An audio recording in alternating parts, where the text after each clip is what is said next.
Hey guys, Davin here at brewbits.com. Behind the camera as always we've got James. Say hello James. Today, because it's absolutely dropping down outside, I thought I'd have a day of brewing. And right now I'm going to be making the Mangrove Jack's Brewers Series cider kit. And a really simple, easy to make kit. It's got a pouch of concentrated apple juice in here, and it's also got a little sachet of sweetener so you can make it as sweet or as dry as you'd like. But we are going to need a few other bits and bobs to brew this up. We're going to need a fermenting vessel, something to bottle it with. I've got a siphon over here. I've got my trial jar with a hydrometer so we can test the specific gravities, make sure all the sugar's been eaten up. Thermometer to make sure we've got it fermenting at the right temperature, and a spoon for stirring. And then over here we've got a bag of this. So I'm using 1 kilo of brewing sugar. You can use supermarket sugar, but that can sometimes leave a residual sweetness at the end. But if you like it slightly sweet, then that means you don't necessarily need to add so much of the sweetener sachet in here. Right, now we've got all this going, let's get brewing. So the box itself opens up by a little tab on the back, and on the back you've got all your instructions. So if you forget anything I've told you, it's all here. And in here we've got a packet of yeast, a packet of your sweetener, as I said. It doesn't look like it's very much sweetener there, but trust me, that will turn this cider extremely sweet at the end if you use too much. Right, so then we've got this, which is your pouch of apple juice concentrate. And then over here, I've got my bucket, a pair of scissors,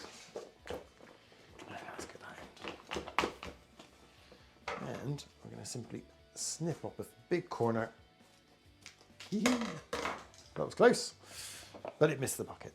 And just pour it in. There's still a load of concentrated apple juice in here, even though I've poured it all out and there's not really much more coming out, look. So the easiest way to do that is under the tap with some warm water. Just get it in there, close it up.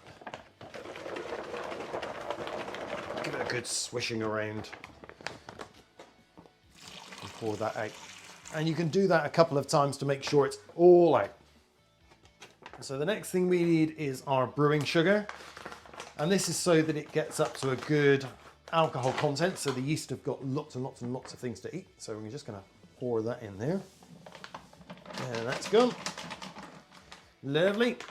And now, to make our lives easier to get all this sugar dissolved, we're going to put the kettle on for 3 litres of boiling water. Cool. So I've already added 1 litre already, and this is another 2 litres. So that's our 3 litres of boiling water in. And now gently stir it so that we can dissolve all that sugar into our concentrated apple juice. Right, so now that's all stirred in, I'm going to pop that into my sink, because we need to top it up to 23 litres, which is about here on my bucket, with cold tap water. I've topped it up with the cold tap water, and now all we need to do, because as you can see, there's 2 definite layers there, is give it a good stir and mix all that sugar and apple juice concentrate in with the water, so that we get 23 litres of apple juice. Now that's all stirred in, I've taken a sample in my trial jar, and with the hydrometer I've checked the specific gravity, and that's coming out at 1.040. So write that down somewhere, probably on the outside of the box, and the date you started the fermentation, and then once the fermentation's finished, we can use that calculation to make sure, to work out the alcoholic content of the cider. But because we've sterilised this and the hydrometer, this can go back in. If you followed the instructions on the back, what it tells you to do is add the packet of cider yeast and the packet of sweetener at this stage. I don't like to do that. I'm going to add the cider yeast, but the sweetener we're going to do at the end, once it's finished fermenting, before we bottle it. Because at that point then you're going to know how dry it is, and you're going to be able to have a taster of it, and you're going to be able to see how much sweetener you want to add to it, by adding a little bit, having a taste, and a little bit more, adding a taste, until you get to the sweetness level that you want. Because as I said, If you add the whole of this sachet, this is going to be a very sweet cider. So you can add this sachet to your taste, basically. So, as I said, next thing I'm going to do for now is I'm going to take the cider yeast and just, oh, I've still got my spoon in here, so let me take the spoon out. There we go. We're just going to sprinkle this on the top, like so. Oh, I've got a few bits of that stuck in a corner. There we go. All right, so now my lid. Where's my lid? Over here. So on my lid goes. And now this goes into my warm cupboard for a week at about 18 to 22 degrees C for the fermentation to fully complete. The Mangrove Jack's Brewer Series cider has been sat in my warm cupboard now for about the last 10 days, and it's actually started to clear because the activity right at the beginning was really quite vigorous.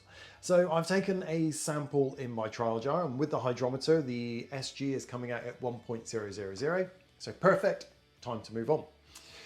Down in the bottom of this bucket though, there's quite a bit of sediment, so we're going to need to siphon off of that sediment into a nice new clean bucket. So down here, I have got my bucket and I've got my siphon that I've got pre-sterilised. And all we're going to do is drop the siphon in, quick suck, and let it flow. Now back to me a second, James, because there will be people out there saying, oh, you just sucked on the end of the siphon. I get it in every single video. I like doing it the old-fashioned way, and I've never really had any problems. But if you don't want to suck on the end, you can get a siphon called an auto siphon. We sell them on the website, and you can pop it in. You can give it a couple of pumps like that, and it will start the flow for you. Okay, this takes a couple of moments to siphon. So whilst you're doing that, make sure you've got something to keep you occupied. Now that we've got it into the second bucket, I have taken a sneaky little taster from the tap, and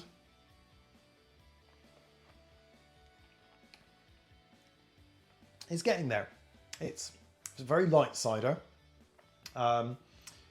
Once that's fizzed up, it's got a dryness to it. Once that's fizzed up, that's going to be a little bit like a strongbow you get when you're abroad, and it's the only cider you can get. Right, now, if you remember right at the beginning, there was another sachet that we didn't add, and this is the sweetener. So we didn't add that right at the beginning because if we had, this cider right now would be really, really sweet. I always recommend taking a taster, because that, as it is right now,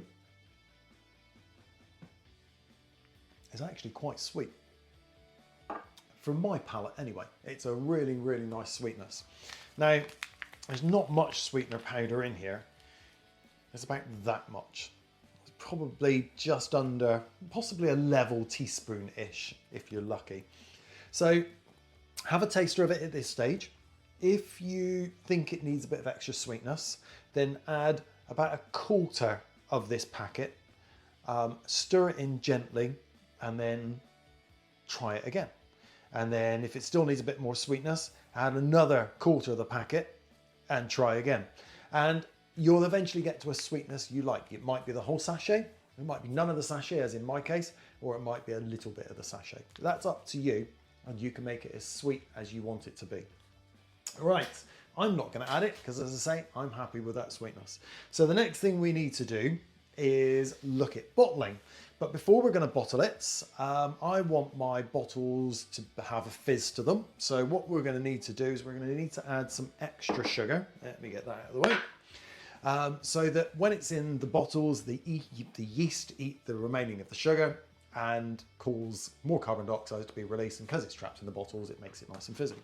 So here I have got 150 grams of brewing sugar, and gently sprinkle that in. And it'll start to dissolve pretty quickly because it's a really, really fine sugar.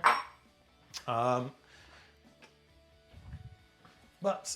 it might need a little stir. So a gentle stir just to dissolve all that sugar in. So I'm ready to fill my bottles now, and I'm going to be using a bottling wand which goes on the bottom of my tap. The bottling wand also fits on the end of a siphon as well, so you can always put it on a siphon. It's quite easy to use. There we go. Pop a bottle on, push it up, and it starts to fill up easily. Now, I'm using here 150 grams of brewing sugar because I'm using plastic bottles. And so there's a little bit of give in the plastic bottles, so you need a little bit of extra priming sugar. If I was using glass bottles like these, which I am going to be using because I'm running a little bit short of bottles, I would normally have used a little bit less sugar, about 125 grams.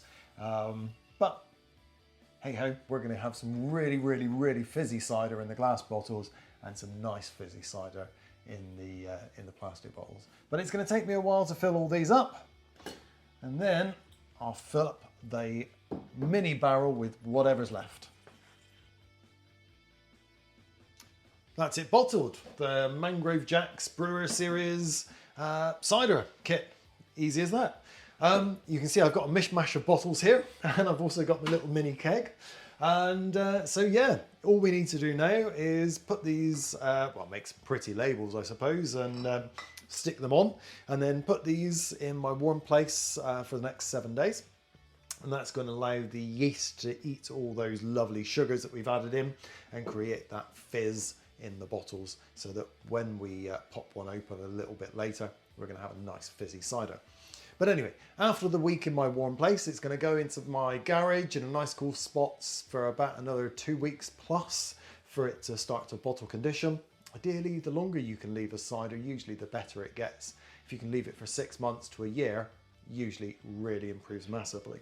But anyway, once it's cleared and you're ready to drink it, pop one in the fridge, get it nice and cold, and then pop it open and enjoy it. So I think from my initial tastings, I might make a few different changes to this next time. As you've seen some of my other videos, I've done 2 cans with the John Balls, I've done 2 cans with On the Rocks and things like that. I might do the same thing with one of these kits and see how that comes out as well next time. If you've already done that, or if you've made any changes to the Mangrove Jack's Brewer Series cider, let me know down in the comments below how you've got on, what you've done, if you've added anything extra to it, and then might even try that ourselves. But for now, it's as easy as that to make the Mangrove Jack's Brewer Series cider. As I say, any questions, any comments, down in the comments field below, and I'll try and answer as quickly as I can as normal. Anyway, for now, thank you very much, happy brewing, and enjoy making this cider kit. Bye!